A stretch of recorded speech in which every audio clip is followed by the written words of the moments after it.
Sil kept making mean comments about my husband because he chose to stay home and take care of our family instead of working. I got really upset and told everyone at her wedding dinner how Jason had supported their whole family during tough times. Let me give you some background. I'm 28 years old and my husband Jason is 29. We met 6 years ago and got married 3 years ago. We have a 1-year-old daughter together. I met Jason through my brother, who is friends with him because of their jobs. Jason used to be a police officer, and my brother owns a pizza place where Jason used to hang out. One year, my brother brought Jason home for Thanksgiving, and that's when we met. After dating for 3 years, Jason proposed, and we got married. I had met most of Jason's family before we got married, and they were usually nice to me, except for my sister-in-law Janice, who is 27. Even though Jason assured me that Janice would warm up to me eventually, she never did. She never openly showed her dislike for me in front of others. Instead, she would make subtle insults and backhanded compliments, passing them off as jokes.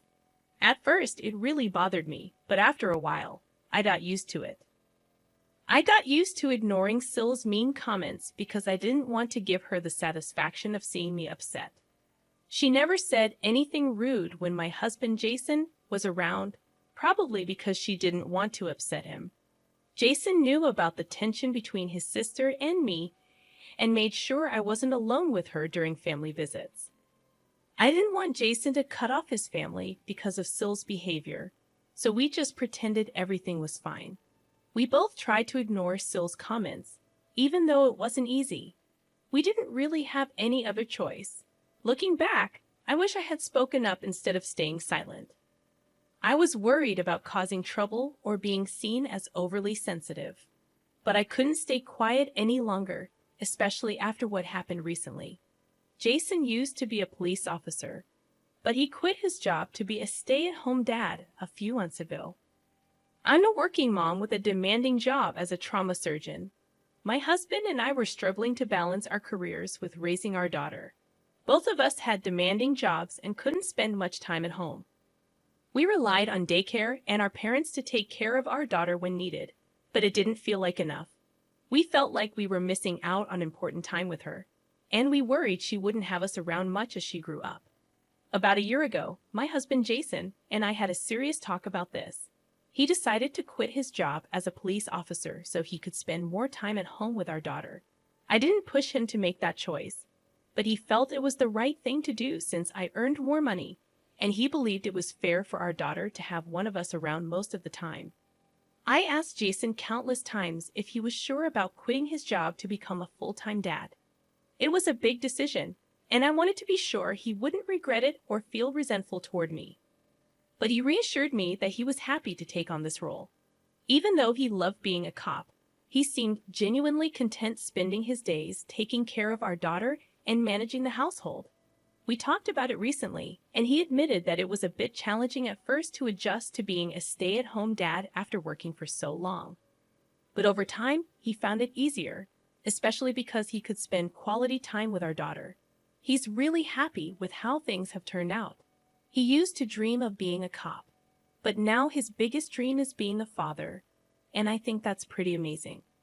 However, Jason's family doesn't see any beauty in our situation. I probably should have expected this, considering they're pretty traditional. While they allow women to work, there's a catch. They don't allow men to work at home. None of the men in Jason's family do household chores because they think it's beneath them. So the women end up doing both their jobs and the household work, or they're pressured to quit their jobs altogether, like my mother-in-law did. What's even crazier is that they don't see anything wrong with this setup. They think it's perfectly fine. Jason and I have talked about this, and we both agree it's a backward way of thinking. But we've never brought it up with his family because they just come up with excuses to justify their beliefs, and we didn't want to get into arguments with them. If they're happy living their lives that way, who are we to judge them? Thankfully, we found a different path for ourselves. Jason and I have always divided our responsibilities equally, and sometimes he even does more household chores if I have to work late. Now, with him staying at home full-time, He's taking care of everything at home while I focus on my job to support us. We believe that as long as we're all happy and healthy and there's food on the table, it doesn't matter who does what. However, his parents and sister strongly disagree with this. They're upset with Jason for quitting his job and staying home with our daughter. They think it makes him less of a man or something, and they've been arguing with him about it for months. I tried to step in at first, but his parents made it clear that my involvement would only make things worse. Jason didn't want me to defend him either because he didn't want to drag me into the conflict. So I decided to stay out of their way. It took them a while, but eventually they accepted our new arrangement and stopped bringing it up. It probably helped that they had other things to focus on, like Janice getting engaged. Her boyfriend, Harry, proposed after they'd been together for 2 years.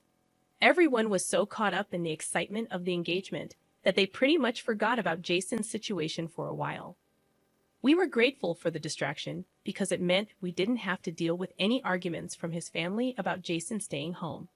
It seemed like everything had blown over, and we wouldn't have to hear about traditional gender roles again. But then, at Janice's rehearsal dinner yesterday, the topic came up again. So we had a bit of a crisis. Janice's wedding was just a day away, and we needed to figure out how to handle the situation quickly. We needed help urgently, so we posted about it hoping for a fast response. During dinner at the rehearsal dinner, Jason and I were sitting across from Janice and her fiancé Harry. Their parents and a few other family members were there too, and we were all chatting happily. Everything seemed fine, and I was relieved that we were getting along well, especially after the tension from Jason quitting his job. But then Janice suddenly changed the subject and asked me about my work. I felt really uncomfortable, but I had to answer Janice's question about my work because it seemed innocent enough. I just said everything was going well and hoped she'd leave it at that. But then she turned to Jason and made a joke about how he's now living a life of leisure since he's not working and relying on my income. She didn't stop there. She kept making jokes about how he's not in charge anymore and cracked some other mean jokes about him. Jason tried to brush it off and smile, but it was clear he was hurt. I couldn't take it anymore. It was like all the frustration from dealing with Janice and her family's outdated views just boiled over. So I decided to bring up something that nobody wanted to hear. I couldn't hold back anymore, so I told Janice that she could joke all she wanted, but Jason was still a better person than anyone in their family. I pointed out how audacious it was for her to make fun of Jason, considering that without him, she wouldn't have been able to go to college or even meet Harry. Jason had been helping his parents financially since he was 18. It was a dark time for their family when Jason's father lost his job while Jason was still in high school. Janice was too sheltered to notice the struggles in her own family, and her parents and Jason made sure to shield her from it. They never said no to her, even when they were struggling themselves. Jason had to work 2 jobs to support them while his father searched for work. Thankfully, they only had to endure this hardship for about a year. Thanks to Jason's support and some savings, Janice never knew about any of this until I brought it up at the rehearsal dinner. She was shocked, and so was everyone else, because the secret had been kept for almost a decade. Nobody was supposed to talk about it because they didn't want Janice to find out. But after all those years, I finally brought it up, and now she knew exactly how much she owed to her brother. She had no right to make fun of him or put him down. Everyone else might have kept quiet to protect her, especially Jason, but I couldn't stand by silently.